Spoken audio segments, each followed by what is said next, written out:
Social media కానీ, websites కానీ, news channels కానీ ఫిలిం ఇండస్ట్రీకి చాలా ఇంపార్టెంట్, చాలా సపోర్ట్గా కూడా ఉంటారు.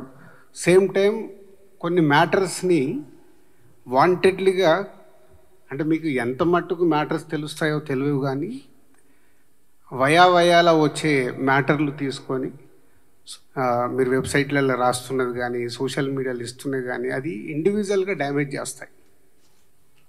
అది ఎప్పుడు మీరు గుర్తుపెట్టుకోండి. ఇప్పుడు ఈరోజు నేను ఉండొచ్చు, రేపు ఇంకొకరు ఉంటారు, ఆ ప్లేస్లో ఫ్యూచర్లో ఇంకొకరు ఉంటారు. ఇండివిజువల్గా డ్యామేజ్ జరగకుండా మీరు ఏదైనా మ్యాటర్స్ తెలుసుకొని రాస్తే బాగుంటుంది. ఇది నేను పర్సనల్గా ఛాంబర్ ద్వారా, కౌన్సిల్ ద్వారా మళ్ళీ మిమ్మల్ని రిక్వెస్ట్ చేస్తున్నాను.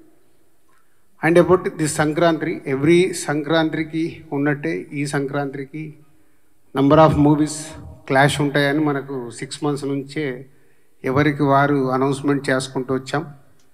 ఫస్ట్ ఎప్పుడో మాది గేమ్ చేంజర్ అయిపోతే గేమ్ చేంజర్ రావాలని టార్గెట్ చేశాం. దాని తర్వాత సో మెనీ ఫిలిమ్స్ అనౌన్స్మెంట్స్ వస్తూ వచ్చాయి. సో ఫైనల్గా 15 days back Telangana film chamber commerce Telugu film chamber కామర్స్కి రాయడం జరిగింది లెటర్. ఒకసారి ప్రొడ్యూసర్స్ అందరితో మాట్లాడదాము, ఒకసారి మీటింగ్ పిలవండి అని. అప్పుడు ఫైనల్గా 5 films, అది మా ఫ్యామిలీ స్టార్ డ్రాప్ అయ్యాక 5 films సంక్రాంతి రేస్లో ఉన్నప్పుడు అందరు ప్రొడ్యూసర్స్ని పిలవడం జరిగింది. ఆ రోజు హనుమాన్ ప్రొడ్యూసర్ గారు అవైలబుల్ లేక వారు ఆ రోజు ఛాంబర్ మీటింగ్ రాలేకపోయారు. సో వాళ్ళ